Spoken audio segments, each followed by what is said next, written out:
नमस्कार दोस्तों, मैं हूं पंडित द्रोणाचार्य शास्त्री और आप देख रहे हैं मेरा YouTube चैनल धर्म संदेश। आप कितने सफल होंगे वो डिसाइड करता है कि जिस तरह का आपका प्रकृति है, क्या उससे प्रकृति के अनुकूल आपका व्यवसाय है। जब आपने अपना व्यवसाय का चयन किया तो क्या आपने इस बात का ध्यान रखा कि जैसा आपका प्रकृति है वैसा ही उसी प्रकृति के साथ मेल खाने वाला, सेट होने वाला आपका व्यवसाय है। अगर हाँ तो निश्चित है कि आप अपने जीवन में उस व्यवसाय से, उस काम से बहुत संपत्ति भी कमाएंगे और साथ में आप अच्छे खासे नाम भी कमाएंगे। लेकिन अगर वो व्यवसाय या वो कार्य क्षेत्र आपके स्वभाव के और प्रकृति के साथ अगर मेल नहीं खाता तो वो काम आपके सिर्फ काम बन के रह जाता है और एक ऐसा समय आता है वो आपके लिए वो झमेला, वो सिरदर्दी का एक सबक बन जाता है, एक सबब बन जाता है। इसीलिए निरंतर और कभी भी अब आपके बच्चे के लिए अगर आप उसके स्टडी जब आप अगर करा रहे हैं तो निश्चित इस चीज़ को आपने ज़रूर डिसाइड करना है कि आपके बच्चे का शारीरिक और मानसिक जो प्रकृति वो किस तरह का है। जैसे एक व्यक्ति पंडिताई करता है, चूँकि मेरा लाइन भी है ये, तो मुझे ये बात समझ में आती है। एक व्यक्ति पंडिताई करता है, कर्मकांड करता है और ऐसे में अगर उस व्यक्ति के बोली यानी उसके वाणी जो है वो शुद्ध नहीं है, मिठास नहीं है, अगर उसके वाणी में देखने में भी वो कोई खास अच्छा नहीं है, स्मार्टनेस उसके फेस में नहीं है और वो विद्वान तो बहुत है, पढ़ा लिखा तो बहुत है, लेकिन उसका नेचर थोड़ा सा रफ है, तो ऐसे में उसकी जो प्रकृति है जीवन का वो उसके इस व्यवसाय के साथ मैच नहीं होगा। तो फलस्वरूप क्या होगा, वो आदमी जीवन में बहुत कुछ स्टडी करने के बावजूद भी अपने जीवन में उस क्षेत्र से बहुत ज़्यादा तरक्की नहीं कर पाएगा,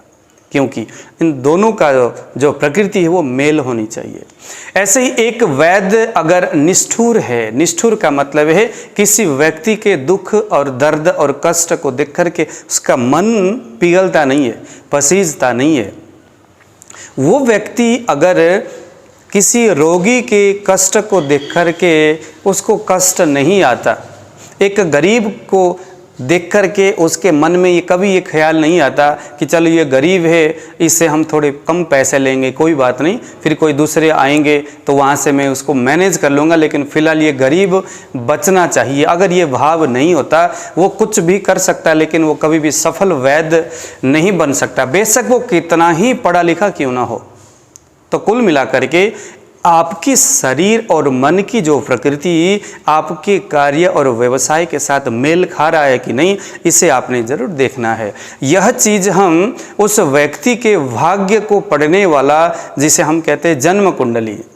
तो जन्म कुंडली से हम अच्छी तरह से एनालाइज कर सकते हैं। आपके आसपास में कोई अच्छा एस्ट्रोलॉजर हो, पढ़े लिखे और लाल किताब वाले नहीं, तो ऐसे जो पराशरी सिद्धांत, होरा सिद्धांत और जैमिनी सिद्धांत के आधार पर जो कुंडली का निर्माण करना जानता हो, ध्यान देना, जो कुंडली बनाना जानता है वही कुंडली स्टडी करना जानते हैं। जो सप्तवर्गी बनाना जानते हैं उन्हीं को आपने अपना कुंडली निर्माण के लिए और उनको अपना स्टडी करने के लिए देना है। तो आपने ज़रूर अपना प्रकृति चेक करना है। आपके प्रकृति अगर पहले के ज़माने में जब बच्चे गुरुकुल में आते थे पढ़ने के लिए, तो गुरुकुल में सबसे पहले उस बच्चे के कुंडली को ही स्टडी किया जाता था कि यह जो बच्चा अगर वो आचार्य बनने के लिए आ रहा है गुरुकुल में संस्कृत पढ़ने के लिए, तो वहाँ तो निश्चित है कि उसके कुंडली, जैसे मेरा जो जब मैं आया, मैं सबसे पहले मैं हापुड़ में एक संस्कृत विद्यालय है, तो वहाँ पर हमारे भी कुंडली स्टडी किया गया, डेट ऑफ बर्थ उन्होंने लिए वहाँ के आचार्यों ने, और उसके बाद कहा कि चलो आपका हम एडमिशन कर देते, क्योंकि मेरे लग्न में बृहस्पति है द्वितीय मंगल के साथ, तो यह एक अच्छा वाणी योग बनाता है और एक बना देता है संस्कृत के लिए एक अच्छा, है ना, संस्कृत वक्ता के रूप में और स्वभाव के तौर पर भी उन्होंने जैसे स्टडी किया होगा उस हिसाब से मुझे फिर वहाँ पर एडमिशन मिला था। तो ऐसे ही हर किसी स्टूडेंट जो गुरुकुल में पढ़ने के लिए आते हैं उनका सबसे पहले उनकी कुंडली डेट ऑफ बर्थ को लेकर के उसका स्टडी करते हैं। उसके बाद वो बच्चा उस सेक्टर में आना उसके लिए सही है कि नहीं, क्योंकि फिर व्यर्थ की बात हो जाती है। बेचारा इतना जीवन पर्यंत वो स्टडी करेगा, संस्कृत बहुत एक कष्ट साध्य स्टडी का, बहुत ज़्यादा दिमाग लगाना पड़ता है। तो ऐसे में अगर उसका प्रकृति सत्वर है, यानी सत्व प्रकृति वाला अगर वो व्यक्ति है, तो ही उसको वहाँ एडमिशन लिया जाता था पहले ज़माने में। लेकिन अब तो थोड़ा ये भी थोड़ा बिजनेस का एक हिसाब किताब बन गया, तो अब तो खैर ये सारी चीज़ें देखा नहीं जाता, यही देखा जाता है कि आप इतने पैसे दोगे कि नहीं दोगे। लेकिन कुल मिलाकर के अगर आप अपने प्रकृति के अनुकूल व्यवसाय का चुनाव करते हो तो अपने जीवन में काम करने में आपको बहुत आनंद आएगा। लोग कहते हैं ना कि हम अपने काम में बड़े खुश हैं। कुछ लोग बड़े खुश होकर के अपने काम करते हैं, इतना अपने काम में ही, जैसे वो काम बेशक कष्ट साध्य क्यों ना हो, कष्टकारी ही काम क्यों ना हो, लेकिन ना वो उस काम को एंजॉय करते हुए उस काम को करते, क्योंकि उस काम जो काम है उसके प्रति जो रुचि उसके जीवन में, उसके अंदर वो प्रकृति ही उस कार्य के प्रति रुचि उसको दिखाता है। कुछ लोग वैद्य है, रोगी से चिड़चिड़ापन स्वभाव होना, दवाई के लिए मन मर्जी, ये सारे चीज़ें ये वैद्यों के खिलाफ उनके स्वभाव प्रकृति है। तो ऐसा वैद्य और डॉक्टर कभी भी, ऐसे ही पंडित लोग भी